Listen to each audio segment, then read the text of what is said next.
Hello, everyone. Welcome back to I See What You're Saying, the Disciplined Listening Podcast. I'm Michael Reddington, and today it is my pleasure to introduce our next guest, Robert Skrob. Robert is the leading expert on subscription member retention for businesses. He's the president of Member Services, Inc. and author of the book, Retention Point. And now some people might be thinking, Mike, what does retaining subscription members for businesses have to do with listening?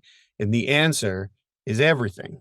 Because if we stop and think about why these subscription members choose to maintain their subscriptions or leave, often it comes down to how they believe they're listened to and the experience that they have with the businesses they subscribe to. So you're going to hear lots of great examples in this conversation. And yes, some of them do apply specifically to subscription business members, but also to all of our high value conversations, including concepts like selling feelings as the outcome, understanding that people see themselves as unique and want to be recognized that way, and building trust by delivering on the promises that we make. This is a great conversation. Robert has so much to share, and I'm really excited to share it with everybody today. Of course, before we go further, I do want to make sure we take a moment to thank our sponsors. First, we have HumanTel. For all of you that are looking to learn or develop the ability to understand what somebody's changing emotions might mean in the context of the situation, I highly recommend you head over to humantel.com and enter the code INQUASIVE25 for 25% off all of their self-paced online best-in-class training to learn just that. When people's emotions are changing and their facial expressions leak that information, what does that mean to us in the context of the situation? Training is well worth it. I've completed it all myself. I vouch for it personally. For anybody interested in developing their emotional intelligence awareness, please head over to ei-magazine.com and explore their growing library of emotional intelligence resources, books, podcasts, interviews, online training, cohorts, in-person training, and beyond. It's all there for you at ei-magazine.com. And of course, for all the professional interviewers that are listening, please head over to the International Association of Interviewers at certifiedinterviewer.com. That is where you can explore all of their networking opportunities, resources, investigative and legal resources, all of the education opportunities, in-person, live events, and beyond, all the benefits that members receive. If it's something you and your organization are considering, please head over there and check it out. And while you're at certifiedinterviewer.com, also explore the Certified Forensic Interviewer designation and see if that is something you believe you and your team are ready for as well. As always, thank you very much to all of you for being here today, watching and listening to the show. I really do appreciate it. Thank you very much. So now, without further ado, I introduce to you Robert Skrob. Good morning, Robert. It is so great to see you. Thank you very much for taking the time to talk with us today. It's an absolute honor. I read your book a couple of years ago at the beach and have absolutely admired you and what you do and how you go about the conversations and connections that you make, and just absolutely love being on your program. Thank you. Oh, I appreciate it. Thank you. I apologize for negatively impacting your vacation, but I'm grateful that you took the time to read my book. So thank you very much for that. Actually, probably more I have to apologize to my wife. I enjoyed the book. So. Fair enough.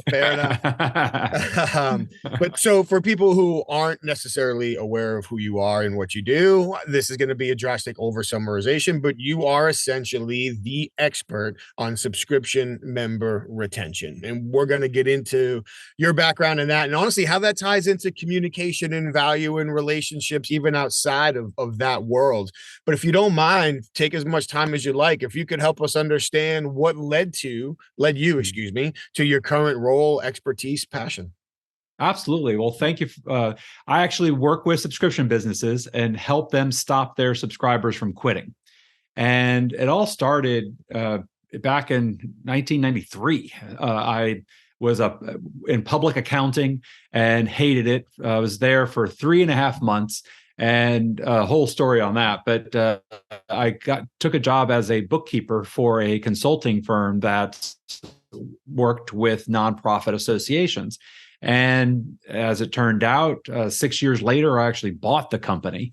And then all of a sudden, I had 25 association clients, and I was responsible for membership marketing, conference marketing, exhibit marketing, sponsorship marketing, communications of all types. And it wasn't it wasn't too much before that I discovered this whole vein of direct response copywriting.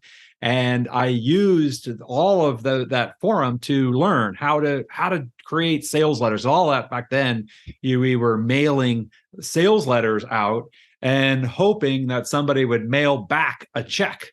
And yeah, it's a lot involved in a check, where you got to go get the checkbook, you got to go write the check, you got to log the check, you got to put the check in an envelope, you got to put a postage stamp on it, you got to address the envelope unless we had provided one, and then you got to put it in the mailbox. There's a lot. So it take that threshold of getting somebody to make an order was pretty high. And we were sending out letters, and I was writing them for, at that time, more than 25, and kind of over the course of about 4 years, more than 32 different industry niches, doing all of their subscription, membership, exhibit, conference, marketing materials. And along that time, I started, around 2002, I started sharing what I was writing with some copywriting gurus. And they're like, wow, you really should be writing for profit. And, because to be honest, the for-profit is a lot more lucrative than the nonprofit world. And so it was about that time I really made a pivot towards for-profit subscription and membership business. And I actually created my own membership organization in 2005, a for-profit. And then I sold that in 2012 and was kind of casting around with, what am I going to do? How am I going to operate? And that's really when I started consulting with for-profit large subscription businesses that, in 2018, I authored the book Retention Point. And that book has, I've sold more than 15,000 copies of that book in the years since. I was looking at the report this morning. It's ridiculous to think that more than 15,000 copies of that book, just barely more, but 15,000 copies have sold. And so that book has been a tremendous value to I've heard from readers, as well as to me as a client generation tool. So I work with subscription businesses from billion-dollar brands, international subscription programs, to startups, or a significant business that maybe wants to create a recurring revenue stream. I work with them to create a business that attracts subscribers, that keeps subscribers, and scales quickly. That sounds like a fantastic journey. And I know a little bit of it because we've talked before, but I certainly appreciate you doing the recap. And we're going to get into a lot of what you're doing now. Because for me, when I hear stopping members from quitting, I hear stopping people from leaving a relationship. And when we think about stopping people from leaving a relationship, now that applies to manager employees, that applies to business and customers in a more traditional sense, Totally. Negotiation opportunities. There's so many potential conversations that these points apply to. So I'm very interested to learn more about how you operationalize this in your field, where you've seen some mistakes, seen so much success, and how we can kind of parlay that over into some other fields as well. But you made an interesting point. To get somebody to open an envelope, for people that remember what it was like to get mail. I don't know how many people, when's the last time you've been to your mailbox, unless you were looking for holiday cards. But for people to actually get a letter from somebody that they didn't know, didn't solicit from, and open it. Most of us will just tear it up and throw it away, let alone open it. Open it, read it, agree to it, put a check in that envelope, take it back to the post office and mail it. Like the behavioral barriers to action and commitment at each one of those levels get more and more significant. So I'm curious, without going into like the minutia and the little details, what were the specific principles or techniques that you used at that time to get someone to pass through all of those barriers? Yeah, I think the key thing to recognize was that, and I've used this, I say this all the time today with clients, but I remember talking about this, more than 25 years ago, is that, nobody whose children went hungry last night is buying this offer today. This is a luxury purchase. This is not something, this is not a commodity. People, that was true then. And it's also true with any subscription. People who have money problems are not buying subscriptions. And so the idea is, okay, this is a luxury purchase. Now, what are the principles of a luxury purchase? And I've had the opportunity to work with Harley Davidson dealers of Florida, working with cooperative marketing, as well as doing sales training and training up multiple departments for, since 2003. And one of the key things that, the Harley Davidson is a very remarkable luxury brand, because I don't know another luxury brand that has more than 50% of the market share within their business category. And Harley Davidson sells more than 50% of the motorcycles. And it's like, okay, well, what's different about a Harley than is maybe a Honda or even a BMW and another luxury brand within the motorcycle space? And, obviously the Harley Davidson, it's really more about how it makes you feel. It's the story you tell yourself when you have it and when you ride it, more so than the actual transportation value of being able to get yourself from one place to another.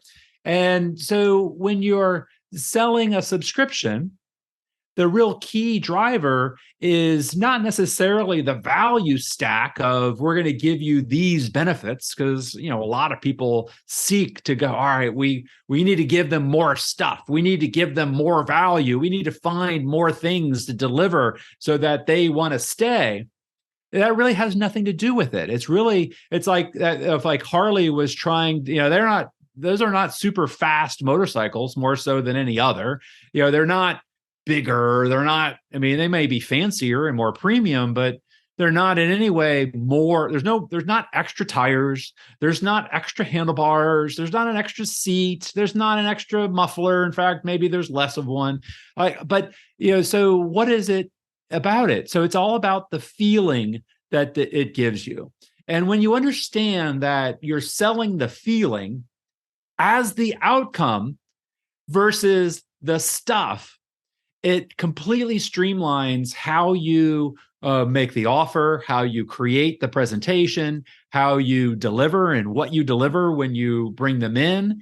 And it's a very different way of thinking than most products sales companies that I work with. Like maybe they sell coffee and they want people to subscribe to their coffee of the month subscription.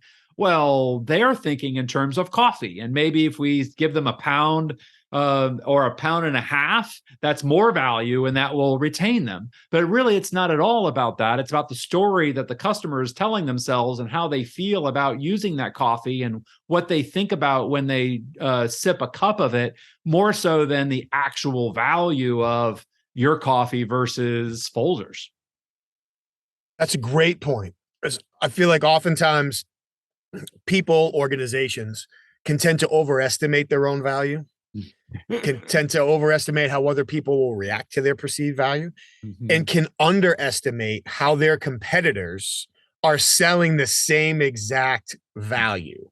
Like maybe you really do have better technology. Maybe you really do have better customer service. Maybe you really do have a more unique product. But if all your competitors are saying the exact same thing in the market, then those aren't differentiating factors unless you've had someone who's experienced them and knows it to be true firsthand. Well, and it's unbelievably obvious that, if you I use an iPhone, but iPhone is the premium player in the market. But if you really compare an iPhone to a Samsung, you look at the specifications, the Samsung is way better camera, way faster device. It's better in every case, except it's not the premium device. And the story that an iPhone user tells themselves versus a Samsung user is very different. And, the Samsung likes the technology, they like it, or they just like that it's inexpensive. But the iPhone, it's a club, so to speak. If you're in the, blue message club, then you're in. And if you're not, then you're not really worth texting. I do have a Samsung, and I have been told that by friends before. Well, and they've literally used the green and blue before. Yeah, send me an email if you would. Not a text. I'll make sure I adapt moving forward. Loud and clear. Message received. That point of what we're really selling is a feeling. Mm-hmm. And I imagine that's more true in subscription membership because there's not as much of that interface as you might have in a traditional B2B or B2C relationship or an employee manager relationship where you're seeing each other more. So when we're thinking about a subscription service, and my wife might be a better person to have this conversation with, but I feel like many businesses are just piling onto that subscription model more and more and more. How are subscription-based companies successfully creating that feeling? And that's going to be different brand to brand, but how are they creating that feeling where they don't have the ability to directly interface as much in a traditional sense? Well, I can't wait for the episode of the disciplined listener that features your wife as the guest. I think that'd probably be great. Much better than me. Jeez. It will happen. But I think it's actually exceptionally easy, and when you understand what you're delivering, and so then it changes your languaging about what you are offering. And it helps the user see themselves as a unique and smart individual because they are a part of this. And if it's coffee, an excellent example is Black Rifle Coffee. And they are a veteran owned, and they've got a YouTube channel with them with guns shooting up stuff. And it's quite remarkable if you're at all into guns. They have I think a silent night with their shooting targets on a range, and each target has a different But for somebody who is into guns and maybe a former veteran, that is pretty cool stuff. And I have talked to several Black Rifle Coffee, and that's how I was introduced, was from a veteran, and he had a monthly subscription to Black Rifle Coffee, and he got a little bag of the little K-cups and a bag of little drip cup coffee that came every month, and he's like, yeah, it's really veteran owned, and I really like those guys, and so it was, there's coffee being transacted here and delivered, but coffee was a commodity, and he was paying more for the coffee than he could have gotten it at the grocery store, but he liked the feeling that he got by buying it. And of course, Black Rifle Coffee has a story about why their coffee is better and why they're roasting it and the way they're roasting it. All great. There's a story there, all of which points to the fact that that people are buying the story and the feeling that story gives them more so than the coffee itself. And that this is, so when you understand that you sell based on the story, you generate leads based on the story and the feeling and what you're doing and how you're different and what this is all about and how you with the exclusive nature of what we're doing around here. And then when you onboard the subscriber, where what we'll probably talk about this too, but the most subscription businesses lose their subscribers within the first 90 days. What I find over and over in subscription business numbers is they lose, of all the subscribers they lose within the first year of subscription, which could be 80% of those that join quit within the first year, but half of those quit within the first 3 months. And then half of those that quit within the first 90 days quit within the first month.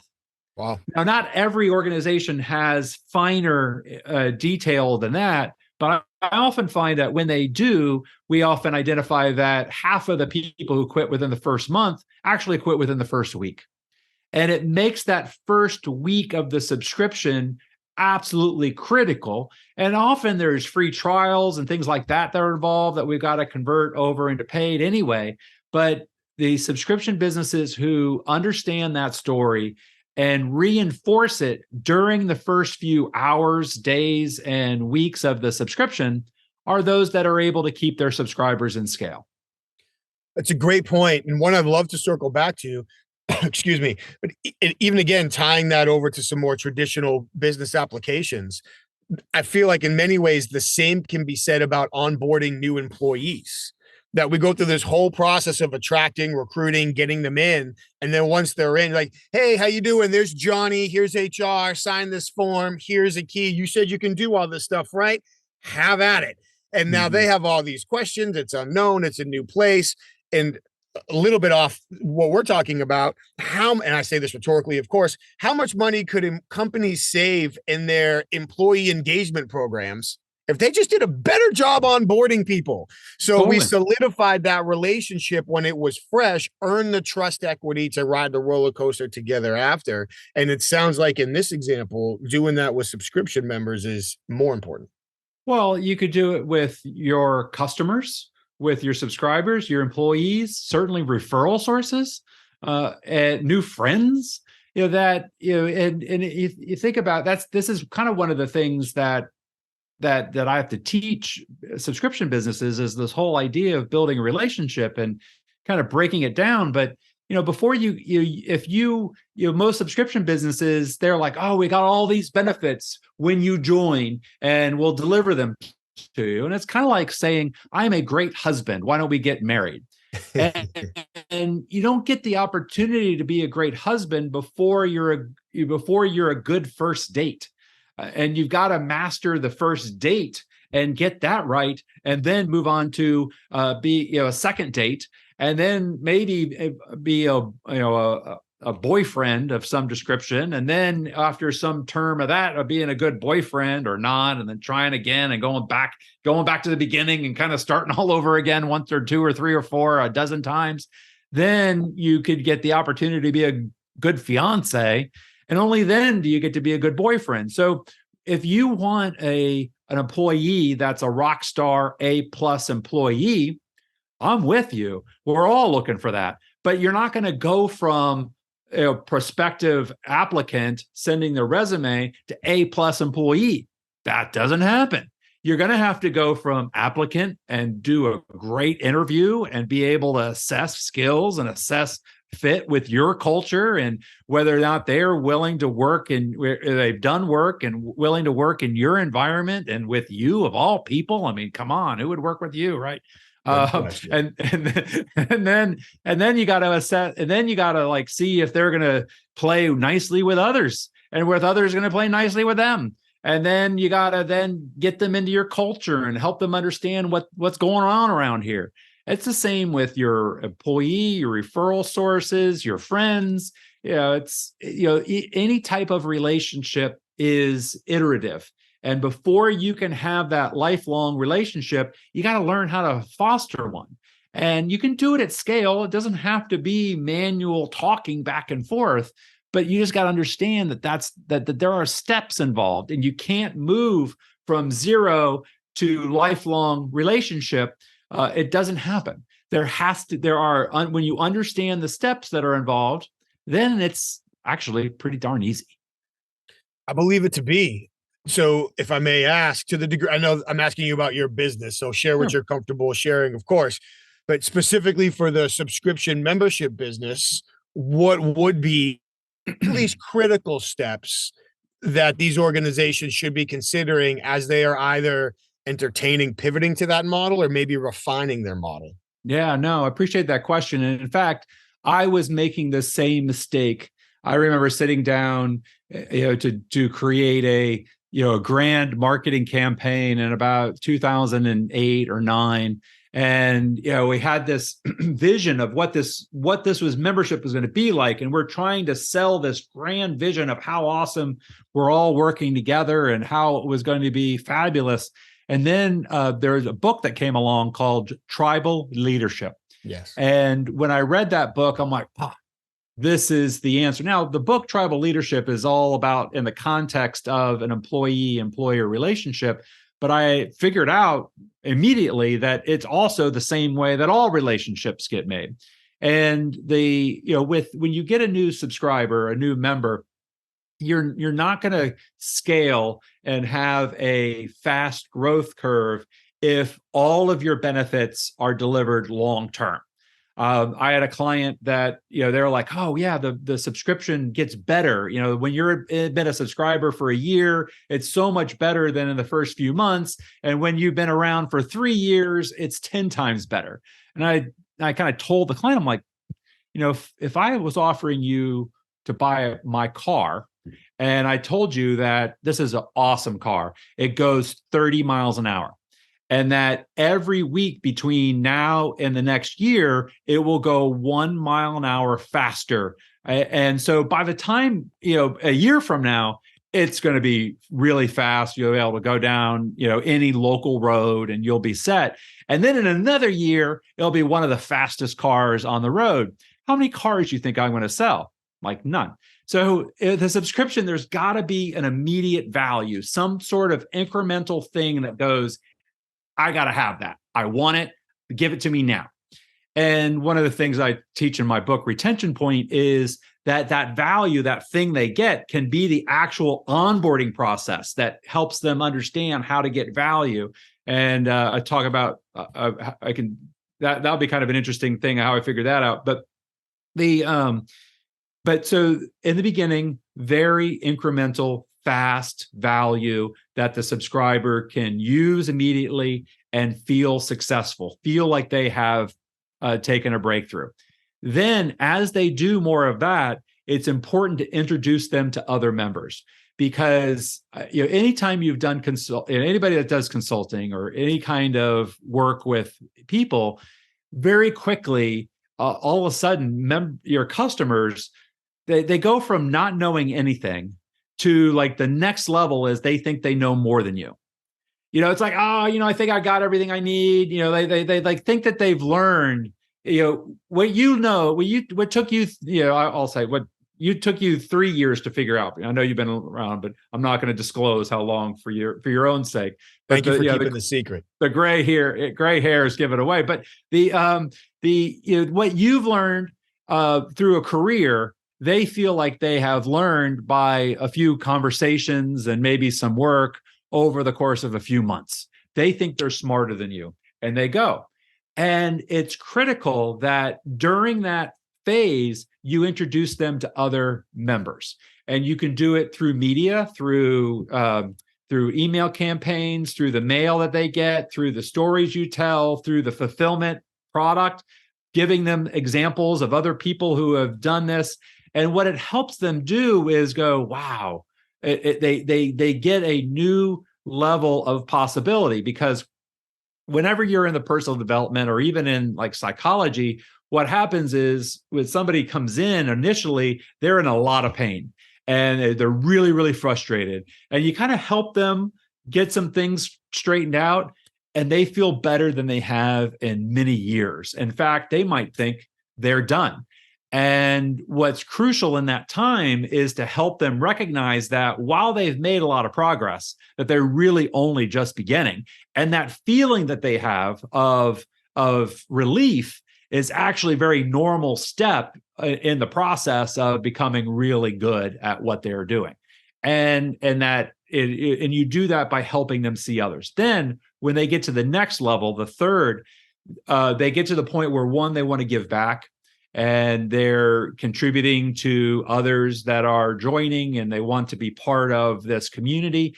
And then then what also happens is they get to the point where just one little tip or one little idea or one little insight for the entire year might be worth their investment and engagement in the community, because it's really no longer about money, it's about connection. And they want to be connected to this community that helped them get this value that they've experienced. And those steps are really the key to helping folks feel like they're part of this movement. I really appreciate you walking us through that.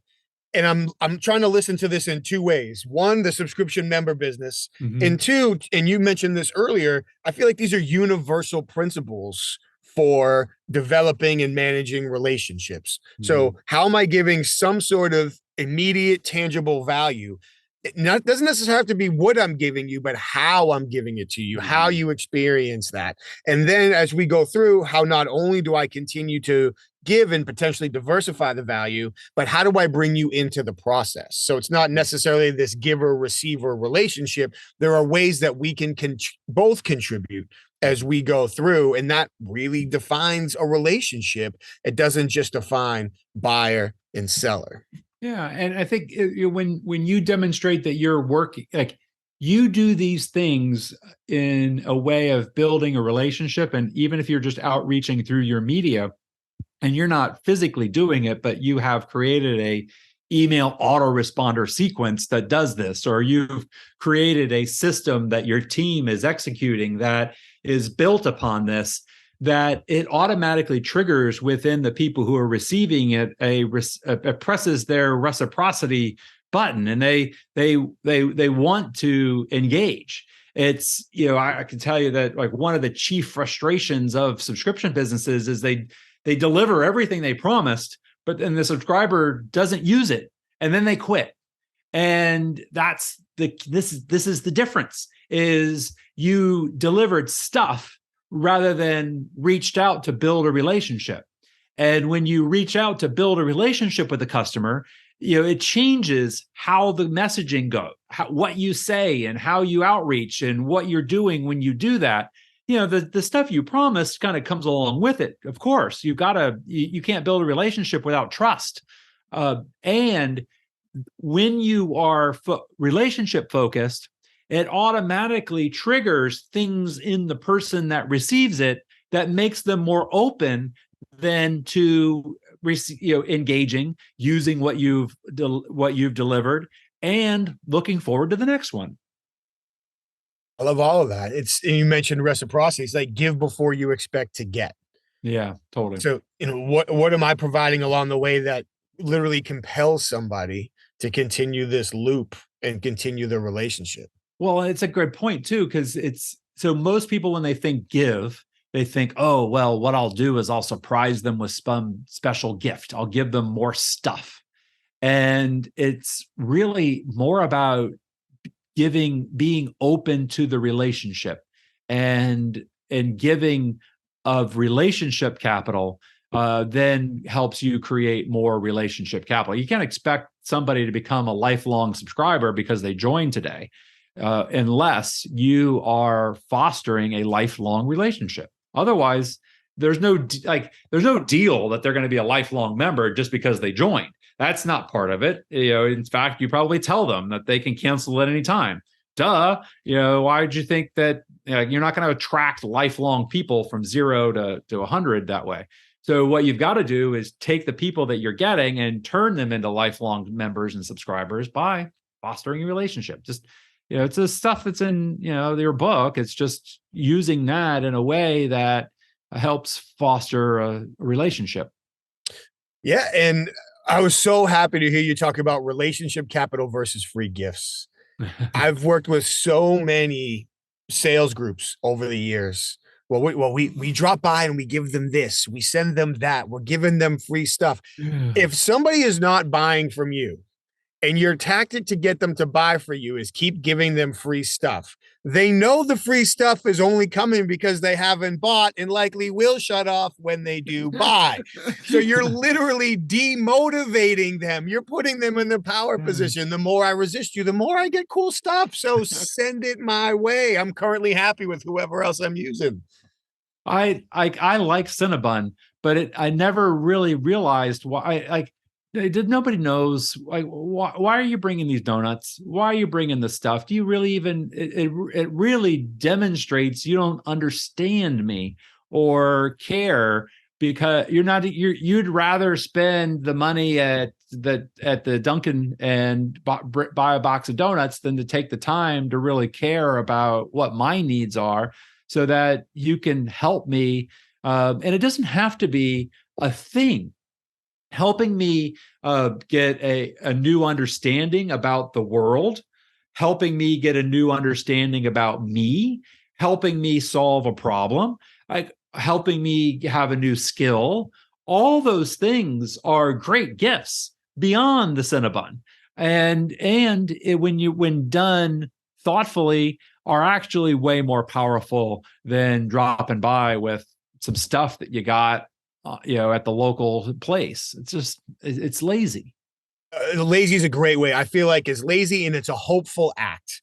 I'm Yeah, hopeful that if you see me doing something nice for you, you'll give me a couple of minutes. that's And not then reciprocity. no, it's not at all. So yeah, I couldn't agree more. Putting the time, putting the strategic thought into how can I add some sort of unexpected, unforeseen value into their life. It can be a little act, but it Well, makes all the difference in the world.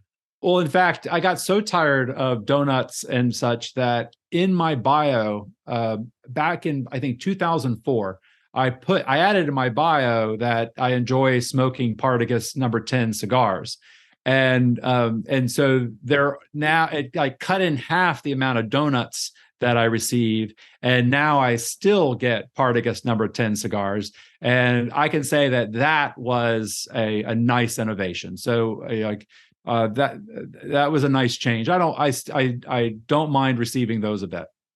I may be adding Guinness to my bio within 5 minutes of us ending this conversation. I enjoy drinking a 16-ounce can of Guinness by the pool in the evenings, Yep. and with his wife and family, and that way, yes, I found that could be very productive. And maybe even include the Mercedes, in case somebody's really ambitious. Why not? I mean, I didn't want to push this relationship too far. If those Harley dealerships you have a good relationship with, they're looking to offload a Road King they don't need anymore, I'll give them my old Dyna. But I'd appreciate the Road King if they've got one that they're just looking to kind of get off the lot. Sounds good. So we've been talking about what people need to experience, which for me is all about, when we talk about the disciplined listening method, we talk about creating communication experiences that other people require in order for them to do what we want them to do. And it really, I feel like that's what we're talking about here. Even with good intentions, what are some of the things you see subscription businesses do to mess this up? And giving away the free stuff is one, and I feel like we've touched on a few, but they think that they're delivering value, but what they're actually doing is either falling short or pushing people away. There's a couple. One of the things that I loved about your book in particular is it starts with having even a little contemplative moment with yourself about, like, who is this person? What are they living through? What do they need? And starting with them and where they are, rather than starting with what you want and what you're trying to get them to do. And I think that that's one of the key essentials, regarding the asking them those conversations where they're revealing some information that they may not have wanted to reveal and all that stuff. It all starts with understanding. One of the things that that is the key is that, again, there's another, what I think the best way of saying it is, what they need changes as they are your customer, as they are your member, as you're part of the relationship. And one of the key things is, if you're going to take your wife out to dinner, you've heard about a great place, and it's like, oh, well, hey, I heard about this great restaurant. Why don't we go visit it? It's like, okay, so now it's like, there's kind of some stakes, right? Because whether or not you have a good meal is highly dependent on whether she has a good meal. And so in this first experience, the service has got to be pretty good. The food has got to be great. There's, if the bathrooms are dirty, then it's game over. In this moment, it's got to be good, or you're probably never going back. And within any relationship, the first building block is trust. You've got to deliver in a very transparent, easy manner exactly what you promised, and more so. And it's really got to be clear that, like, coming by the Krispy Kreme or the Cinnabon is kind of like an analogy of, if you and your wife sat down to dinner and the server was late and kind of, hung up somewhere and the service was slow. She comes by with a couple of pieces of key lime pie and goes, "Oh, I'm sorry, I'm late. Here's some key lime pie." It's like, I haven't eaten my dinner. I don't want key lime pie. It's just wrong. And so it's recognizing what is appropriate for the situation, what is appropriate for the context, what your customer really needs, and delivering it fast with great service, fine execution. Now, you and your wife enjoy this restaurant, and so you start frequenting it once a week. And you've been going for about 6 weeks. You've had the same server, 3 or 4 times out of that. By 6 weeks, you're kind of expecting that server to sort of acknowledge that you've been there, right? You're like, if they still treat you like, "Oh, have you been here before?" Like, "You were my server last week and the week before." "Yes, I was here." It's like, what was top notch, excellent execution, suddenly your expectations change a little bit because you've been around. You kind of expect that the relationship moves forward. You expect that they sort of recognize you, and at some point going there frequently enough that maybe the manager recognizes you, or that they at least know what you want to drink if you drink the same thing every week, and they have a sense of who you are, and they chit chat with you. And so the next level is importance. And that's the key piece, even if you're selling subscriptions, is that you are seeing them, you're recognizing them, you've identified that they are in for a longer time. And so you are treating them different in that moment. And you are showing that they are special. And so you want to feel a new level of status as a frequent patron versus somebody that's there for the first time.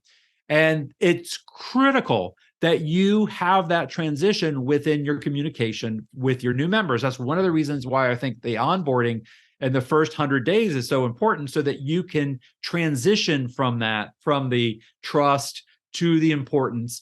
And then the third stage is, you and your wife go to this place so often that not only are you recognized by the manager and half the employees there, at least the half that have been there for more than a couple of weeks, but now all of a sudden the other regulars also know you.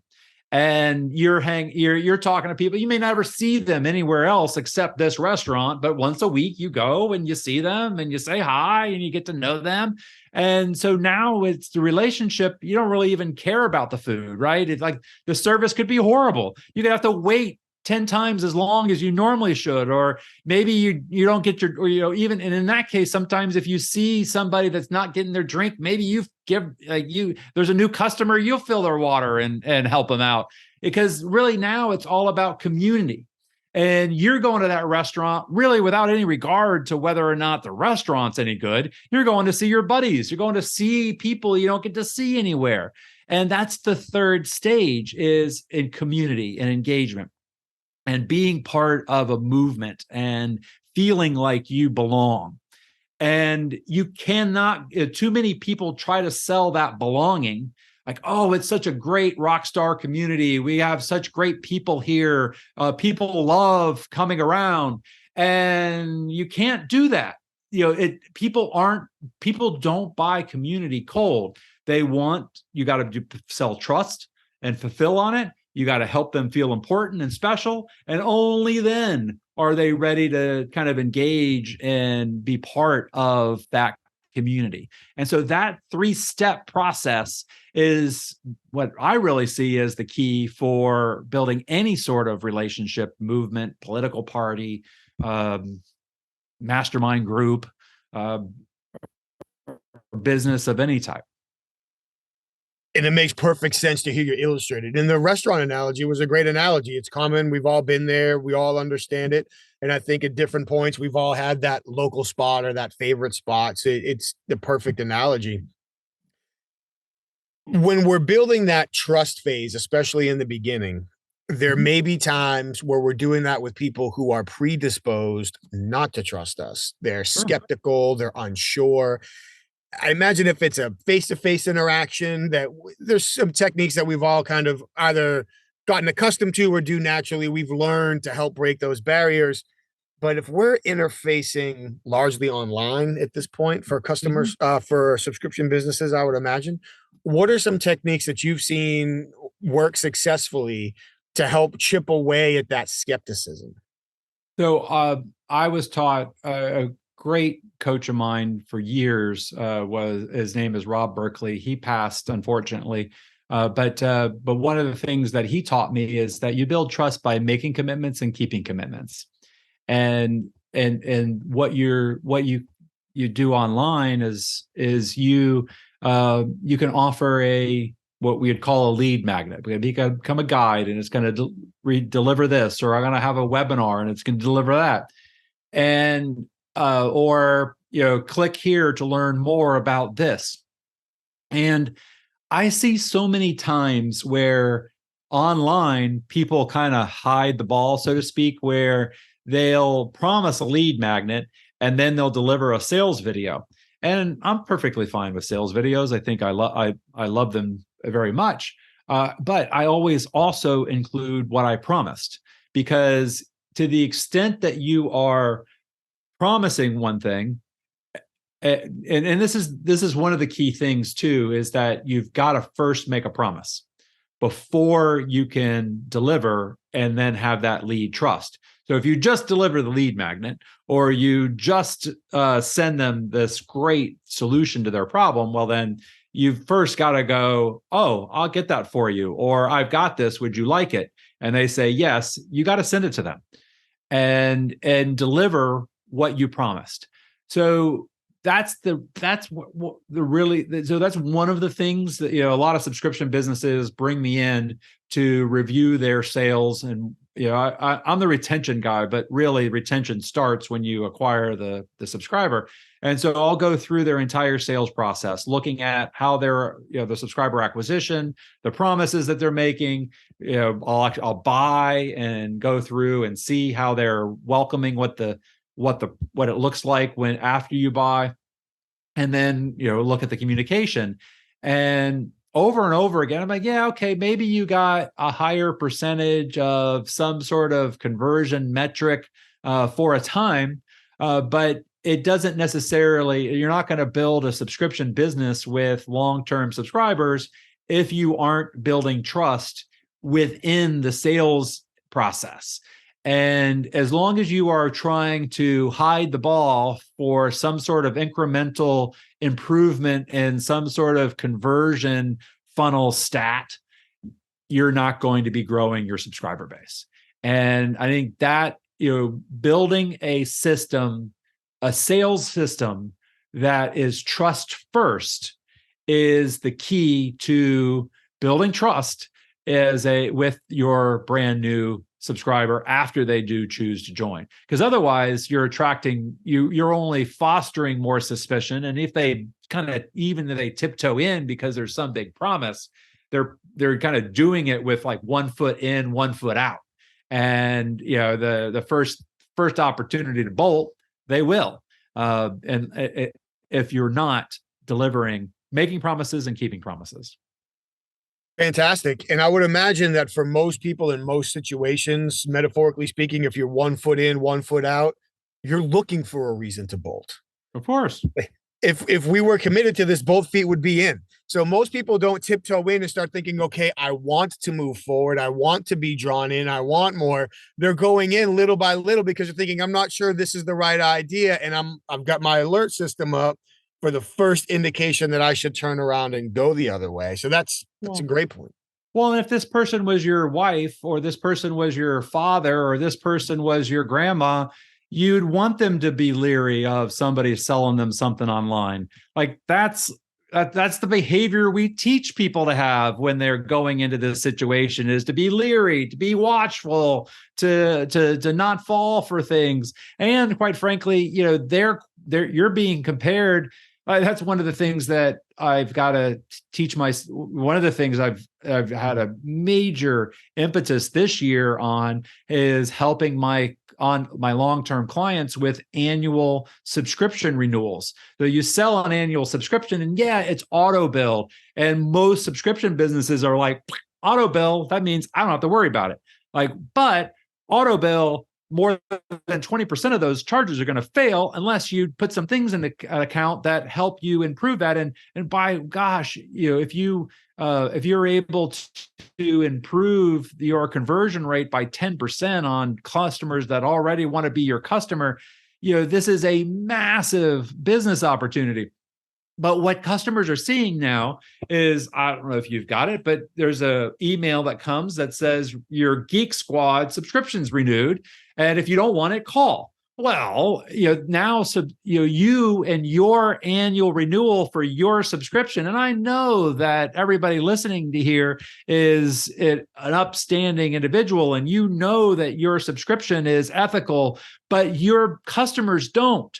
And your email is right above or right below some fraud scammer that's trying to get them to click and call so that they can have some scammer on their computer, empty in their bank account. And it's all over AARP and it's everywhere. And now your customers are being trained to be leery of subscription renewal notices. And unfortunately, they're going to be leery of yours too. And you have to recognize, I think, that what kind of, that disciplined listening. First, you want them to renew the subscription. I get it. I want them to renew your subscription too. But we got to start with them in mind, and what they're getting is a barrage of things that tell them that these subscriptions could be fraudulent, or maybe expensive and can be gotten rid of. And that's where your customer starts. That's the default user these days. And if you want it to be anything different than the default, then you've got to earn that opportunity by being responsive and helping build trust. So happy to hear you describe it that way. It comes from my interrogation background, but I truly believe that if we go into any relationship or interaction, assuming that people want to do what we want them to do, we're setting ourselves up for failure. Sure. If we go in assuming that they're likely more motivated to resist what we want to do, then we can put together a moral, ethical, legal strategy to help them work through it. If by chance they were all ready to go, then great, we don't need that strategy. But if we came in assuming this was going to be easy and it's not, we're setting ourselves up for failure. And trust is synonymous with vulnerability. So if I'm thinking, I'm not sure what this is, I'm vulnerable. Well, I've lived this many years without it. Why do I need to do it now? So walking people through that process is critically important. Well, in particularly Western culture, vulnerable is equated with weak. Yeah. Like it's almost a synonym, right? And so, your customer has to subject themselves to being weaker than maybe they want to be in order to say yes to your product, unless you are able to connect with them on where they want to go forward. So I think it's very, very thoughtful, something that has really resonated with me with your work. I appreciate that. I feel like with what you do, it's almost for the new customers we're trying to onboard, and to a degree, the customers we're trying to retain. Am I balancing what I believe I'll get with this with the risk of being taken advantage of? Right.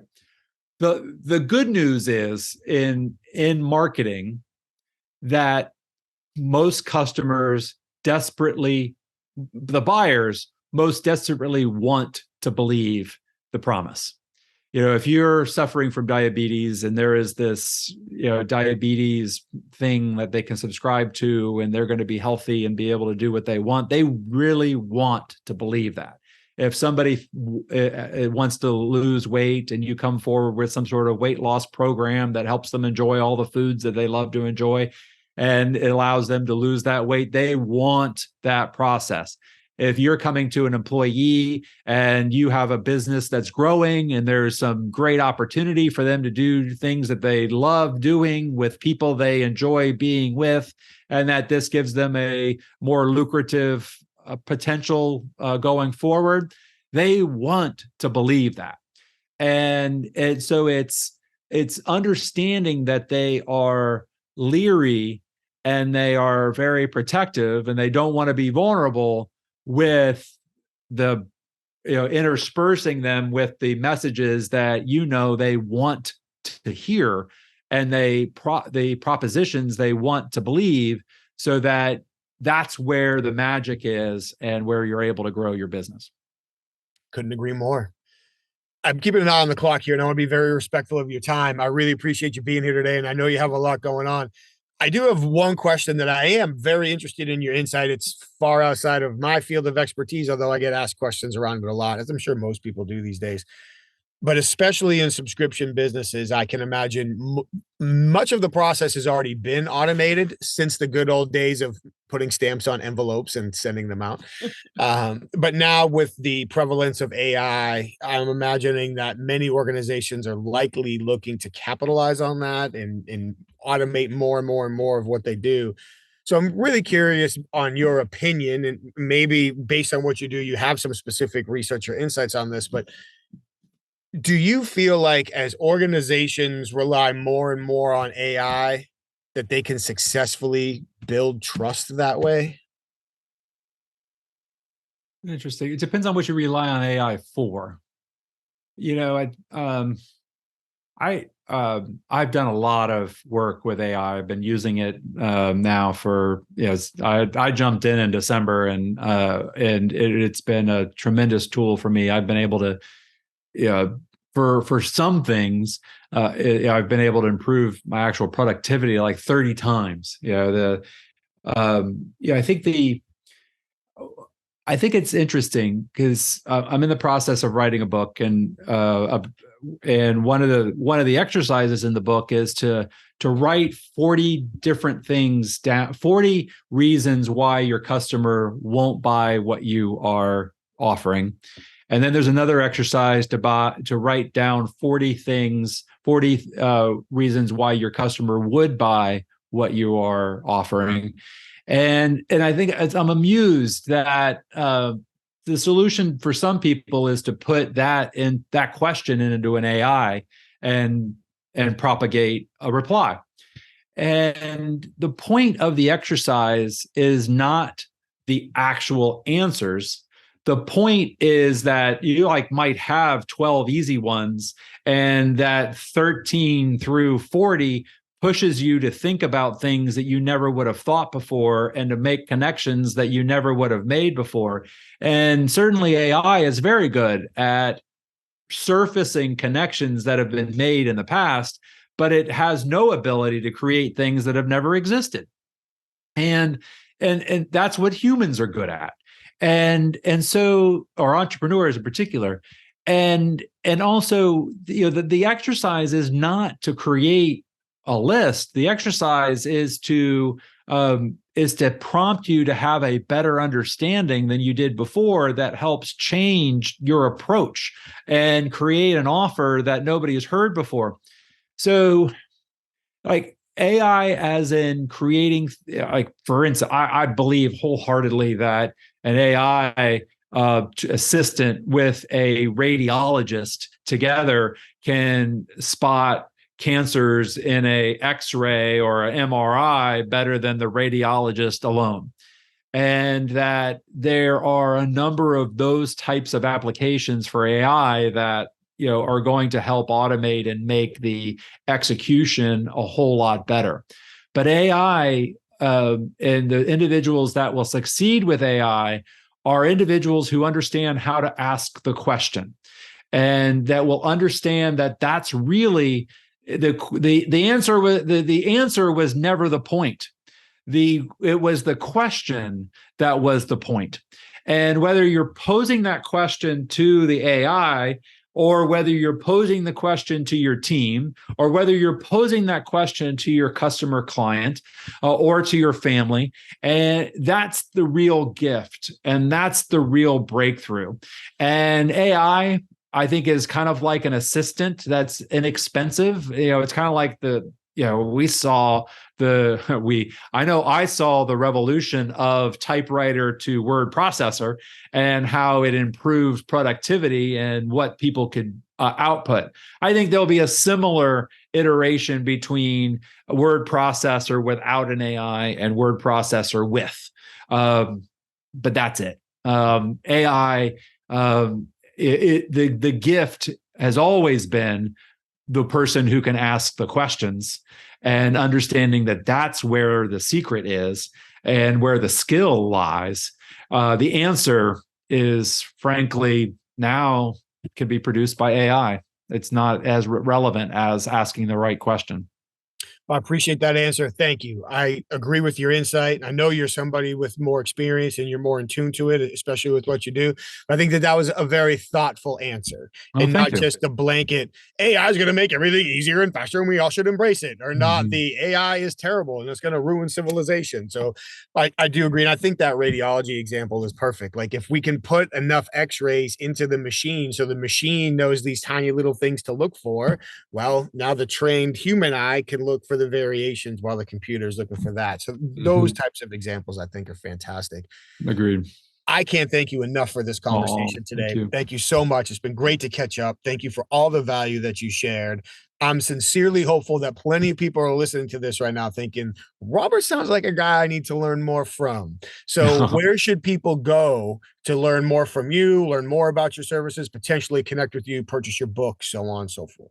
You can get a free book at subscriptionsmadeeasy.com. There's here's this subscription success book, the 9 proven models for exponential subscription growth. So if you're looking to add recurring revenue to your existing business, or take a look at subscription models and why some models like Costco work differently than some like Netflix, then this book is at subscriptionsmadeeasy.com. Awesome. So I'll make sure that I've got your LinkedIn profile and I've got your web addresses and your YouTube channel and things like that. And I'll make sure that I put all of those links in the show notes for you. And I'll make sure that I put a Amazon link for your book as well. Let's see if we can get you up to 15,005 by the end of the week. I'm sure it's going to double it up, skyrocket it now. But in all seriousness, as we've got to know each other over the years, it's been fantastic to learn from you, to experience what you do, your perspective and expertise. So thank you very much for taking the time to share with all of us today. I truly appreciate it. Thank you. I am a Michael Reddington fan, of course, and absolutely an honor to be here. Thank you for having me. I appreciate it. Take care. We'll see you soon. Welcome. All right.